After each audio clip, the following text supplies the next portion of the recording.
আজি 1 জানুৱাৰী আজি গুৱাহাটীত নতুনকৈ কেইবাখনো electrical bus ISBT Khanapara Paltan বজাৰৰ ওপৰত নতুনকৈ পদক্ষেপ আৰু গুৱাহাটী চিৰিয়াখানাখনক অত্যন্ত আধুনিক কৰি তোলাৰ বাবে 362 কোটি টকা ব্যয়েৰে আমি আজি এটা সুন্দৰ প্ৰকল্প আৰম্ভ কৰিছো। বহু দিনৰ পৰা আমি এটা অনুভৱ কৰি আছিলো যে আমাৰ শ্ৰীমন্ত শংকৰদেৱ কলাক্ষেত্ৰ আমি চৰকাৰী অনুষ্ঠানত ব্যৱহাৰ কৰি থাকো বাবে সাংস্কৃতিক জগতখনৰ বাবে গুৱাহাটীত এটা প্ৰেক্ষাগৃহৰ বহুখিনি অভাৱ আছে। আনহাতে গুৱাহাটীত উপযুক্ত প্ৰেক্ষাগৃহ নথকা বাবে চৰকাৰৰ হাততো বিকল্প নাছিলে আৰু যিকোনো দিল্লীৰ পৰা মন্ত্ৰী আহিলে বা অসমত অনুষ্ঠান হলে চৰকাৰী অনুষ্ঠান হলে আমি সদায় শংকৰদেৱ কলাক্ষেত্ৰৰ যিটো অডিটৰিয়াম তাক আমি ব্যৱহাৰ কৰিব লাগে। কিন্তু এখন ৰাজ্যৰ ৰাজধানীত এটা সাংস্কৃতিক আন্দোলন বা কৰবাত নাটক কৰবাত সাংস্কৃতিক অনুষ্ঠান স্কুল কলেজৰ বাবে বাৰ্ষিক অনুষ্ঠান যি এটা ভাইব্ৰেন্সি বা কালচাৰেল লাইফ এটা আমাৰ থাকিব লাগে তাৰ বাবে আমাক কেইবাটাও প্ৰেক্ষাগৃহৰ প্ৰয়োজন হয়। আমি কেইটামান সিদ্ধান্ত গ্ৰহণ কৰিছিলো যে প্ৰথম আমি সচিবালয়ৰ ভিতৰতে এটা প্ৰেক্ষাগৃহ বনাম যাতে গভৰ্ণমেণ্ট অনুষ্ঠানবিলাক আমি কলাক্ষেত্ৰত কৰিব নালাগে, সচিবালয়ৰ ভিতৰতে আমি চৰকাৰী অনুষ্ঠানসমূহ কৰিব পাৰো। অহা 7-8 দিনৰ ভিতৰত দিছপুৰৰ ভিতৰতে 1000 আসনযুক্ত এটা অডিটৰিয়ামৰ কাম আৰম্ভ হ'ব। ইয়াৰ ফলত যিমান চৰকাৰী অনুষ্ঠান হয় গোটেইবিলাক আমি সচিবালয়ৰ ভিতৰত কৰিব পাৰিম আৰু তেতিয়া চৰকাৰী বিষয়াসকলো কাম কাজ এৰি কলাক্ষেত্ৰলৈ আহিব নালাগে। এটা চৰকাৰৰ সুবিধা হ'ব, ৰাইজৰো সুবিধা হ'ব। আমাৰ কলাক্ষেত্ৰত আৰু এখন 800 আসনযুক্ত আমি এটা অডিটৰিয়াম নিৰ্মাণ কৰি আছো। মই ভাবো যে অহা 6 মাহৰ ভিতৰত এই নিৰ্মাণ শেষ হ'ব। তাৰ লগে লগে কলাক্ষেত্ৰৰ বৰ্তমান অডিটৰিয়ামটোকো আমি অলপমান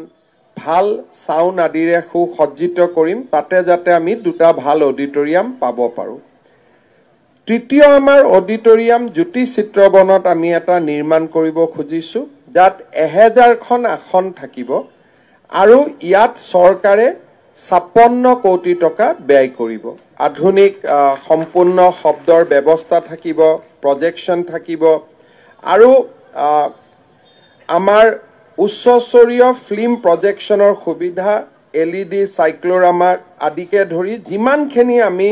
সুবিধা দিব পাৰো গোটেইখিনি ইয়াত সুবিধা থাকিব আৰু এই অডিটৰিয়ামটো আমি এক্সক্লুসিভলি খালি সাংস্কৃতিক জগতখনৰ কাৰণে আমি ৰাখি থম যাতে ইয়াতে আন কাম কাজ বহুত বেছি কৰিব নালাগে। আনহাতে আপোনালোকৰ বহুতে আপোনালোকৰ ইতিমধ্যে নলেজত আছে যে আমি গুৱাহাটীত এটা অত্যন্ত আটকধুনীয়া এটা অডিটৰিয়াম বা প্ৰেক্ষাগৃহ বা আমি এটা হল বনাই আছো য'ত একেলগে 5000 মানুহ বহিব পাৰিব, 5000 বহিব পাৰিব আৰু সেই প্ৰকল্পটো আমি অহা 3 মাহত সমাপ্ত কৰিম। অৰ্থাৎ মোৰ লক্ষ্য আছে যে আগষ্ট মাহৰ ভিতৰত এই প্ৰকল্পটো আমি শুভ উদ্বোধন কৰিম। তাত প্ৰায় 1500 গাড়ী ৰাখিব পৰা আমি এটা আটকধুনীয়া মাল্টি লেভেল কাৰ পাৰ্কিং কৰিছো। সন্মুখত আমাৰ প্ৰেক্ষাগৃহ আৰু খানাপাৰা আৰু কলাক্ষেত্ৰ দুইটাৰ পৰা ৰাস্তা আমি বনাইছো যাতে আমি সেই প্ৰেক্ষাগৃহটোলৈ যাব পাৰো। এগ্ৰিকালচাৰ ডাইৰেক্টৰৰ যি মাটি আছে তাৰ ভিতৰত আমি প্ৰেক্ষাগৃহটো নিৰ্মাণ কৰিছো। ইতিমধ্যে আমাৰ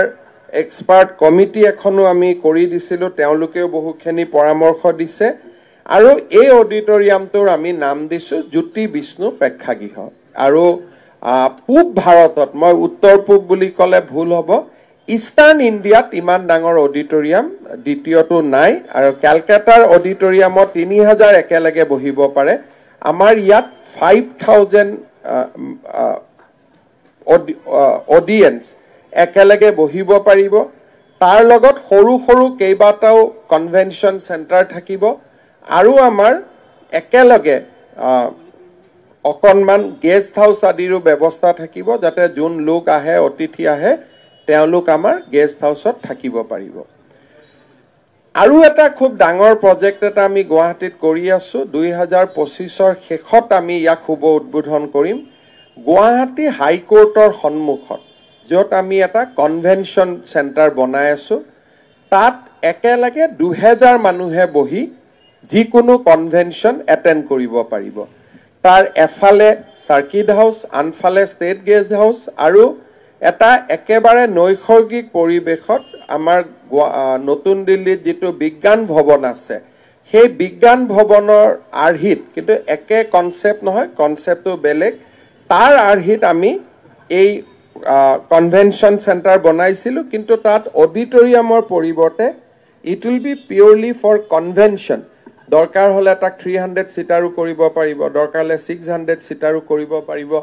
গতিকে দেশ বিদেশৰ education conclave science conclave exhibition এই ধৰণৰ কামবিলাক আমি কলাক্ষেত্ৰৰ পৰিৱৰ্তে আমি ব্ৰহ্মপুত্ৰ যেটো আমাৰ নতুনকৈ প্ৰেক্ষাগৃহ নিৰ্মাণৰ কাম চলি আছে আমি তাতে কৰিব পাৰিম আৰু গুৱাহাটী চিকিৎসা মহাবিদ্যালয়ৰ অডিটৰিয়ামটোৰো পুনৰ উজ্জীৱিতকৰণৰ কাম চলি আছে গতিকে বাই এণ্ড লাৰ্জ মই ভাবো যে আমি যিমান কেটা প্ৰজেক্ট লৈছো আৰু গোটেই কেটা প্ৰজেক্ট 25 চনৰ ভিতৰতে শেষ হৈ যাব জ্যোতি চিত্ৰবনটো 2 বছৰ লাগিব কাৰণ আজিৰ পৰা আমি আৰম্ভ কৰিম যেতিয়া কিন্তু কলাক্ষেত্ৰৰ 800 সিটেড অডিটৰিয়াম 5000 অডিটৰিয়াম ইন জ্যোতি বিষ্ণু প্ৰেক্ষাগৃহ বুলি বা আমি যেটো আমি সাংস্কৃতিক প্ৰকল্প বুলি কৈছো ব্ৰহ্মপুত্ৰৰ পাৰৰ যেটো কনভেনশন সেন্টাৰ এই গোটেই বিলাক 2025ৰ ভিতৰত নিৰ্মাণ সম্পূৰ্ণ হৈ উঠিব আৰু মই ভাবো যে এই গোটেই বিলাক সম্পূৰ্ণ হৈ গলে আমাৰ গুৱাহাটীৰ অন্তত কলা কুশলী শিল্পী বিশেষকৈ স্কুল সমূহৰ এনুৱেল ডে বিভিন্ন ধৰণৰ অনুষ্ঠান পতাৰ কাৰণে কলেজ উইক যেটো আজিকালি আমাৰ বহুত আমি কম্প্ৰমাইজ কৰিব লাগে তেতিয়া আমি কম্প্ৰমাইজ নকৰাকৈ আমাৰ কামকাজখিনি আমি কৰিব পাৰিম আজি নতুন বছৰৰ প্ৰথম দিনটোতে জ্যোতি চিত্ৰবনৰ কাৰণে এটা ভাল কাম কৰিবলৈ পাই মই নিজকে ধন্য মানিছো আৰু আশা কৰিছো যে আমি এই ধৰণে আমাৰ যিবিলাক ইনফ্ৰাষ্ট্ৰাকচাৰেল ডেফিচিয়েন্সি আছিল বা অভাৱ আছিল আমি লাহে লাহে দূৰ কৰি গৈ থাকিব পাৰিম আজি দিনটোত আপোনালোকক সকলোকে লগ পাই সঁচাকৈ আমি সকলো আনন্দিত